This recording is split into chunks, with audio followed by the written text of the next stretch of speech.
Tech ലോകത്തെ വാർത്തകൾ. ഇന്ത്യയിൽ കോമ്പാക്ട് SUVകളുടെ വിൽപ്പന കുതിച്ചുയരുന്നു. ജൂണിലെ വിൽപ്പന കണക്കുകളിൽ ടാറ്റ പഞ്ച് മുന്നിലെത്തി.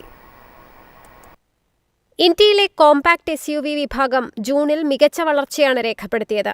ഒരു മാസത്തിനിടെ 1.10 ലക്ഷം യൂണിറ്റിലധികം വാഹനങ്ങളാണ് വിറ്റഴിഞ്ഞത്. കഴിഞ്ഞ വർഷത്തെ അപേക്ഷിച്ച് 35% വർധനയാണിത്.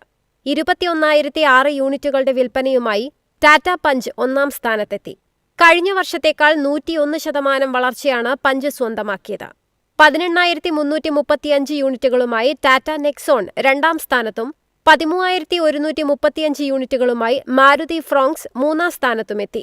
ഹ്യുണ്ടായി വെന്യൂവും മഹീന്ദ്ര XUV 3X0യും മികച്ച പ്രകടനം തുടർന്നു.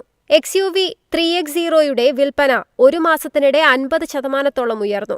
അതേസമയം ഒരു കാലത്ത് ഈ വിഭാഗത്തെ നയിച്ചിരുന്ന മാരുതി ബ്രസയുടെ വിൽപ്പനയിൽ 31% ഇടിവ് രേഖപ്പെടുത്തി. Kia Sonet, Hyundai Exter, Skoda Kylaq എന്നിവയും ആദ്യപാദത്തിൽ ഇടം നേടി. പുതിയ മോഡലുകളും ഫേസ് ലിഫ്റ്റ് പതിപ്പുകളും എത്താനിരിക്കുന്നതിനാൽ കോമ്പാക്ട് SUV വിപണിയിലെ മത്സരം വരും മാസങ്ങളിൽ കൂടുതൽ ശക്തമാകുമെന്നാണ് വിലയിരുത്തൽ.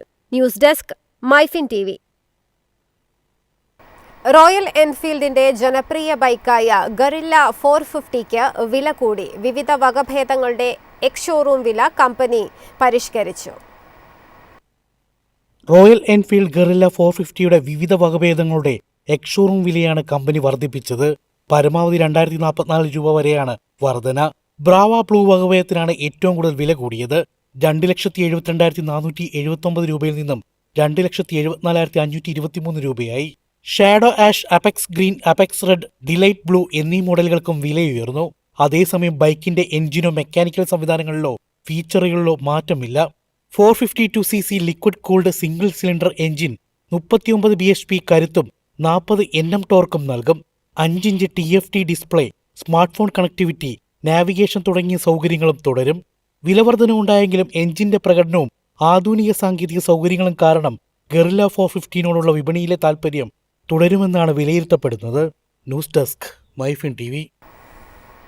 ബഹിരാകാശ പ്രതിരോധ രംഗത്ത് അമേരിക്കയ്ക്ക് പുതിയ കരുത്ത്. 21 സൈനിക ആശയവിനിമയ ഉപഗ്രഹങ്ങളുമായി SpaceX വിജയകരമായി വിക്ഷേപണം പൂർത്തിയാക്കി. അമേരിക്കൻ സൈന്യത്തിന്റെ ബഹിരാകാശ ആശയവിനിമയ ശൃംഖല ശക്തിപ്പെടുത്താൻ SpaceXന്റെ മറ്റൊരു നിർണായക ദൗത്യം വിജയകരമായി പൂർത്തിയായി. 21 സൈനിക കമ്മ്യൂണിക്കേഷൻ ഉപഗ്രഹങ്ങളുമായി ഫാൽക്കൺ 9 റോക്കറ്റ് കാലിഫോർണിയയിലെ വാൻഡൻബർഗ് സ്പേസ് ഫോഴ്സ് ബേസിൽ നിന്ന് വിജയകരമായി വിക്ഷേപിച്ചു. US സ്പേസ് ഡെവലപ്മെന്റ് ഏജൻസിയുടെ ട്രാൻച്ച് 1 ട്രാൻസ്പോർട്ട് ലെയർ പദ്ധതിയുടെ ഭാഗമായാണ് ഈ വിക്ഷേപണം.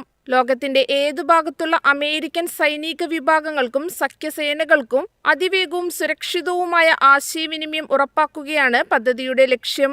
ലോ എർത്ത് ഓർബിറ്റിൽ പ്രവർത്തിക്കുന്ന ഈ ഉപഗ്രഹങ്ങൾ മിസൈൽ മുന്നറിയിപ്പുകൾ കൈമാറാനും യുദ്ധഭൂമിയിലെ വിവരങ്ങൾ തത്സമയം പങ്കിടാനും വിവിധ സൈനിക പ്ലാറ്റ്ഫോമുകൾ തമ്മിലുള്ള ഡാറ്റ കൈമാറ്റം കൂടുതൽ കാര്യക്ഷമമാക്കാനും സഹായിക്കും. വിക്ഷേപണത്തിന് ശേഷം ഫാൽക്കൺ 9ന്റെ ആദ്യഘട്ട ബൂസ്റ്റർ വിജയകരമായി ഭൂമിയിൽ തിരിച്ചിറങ്ങിയതും ദൗത്യത്തിന്റെ പ്രധാന നേട്ടമായി.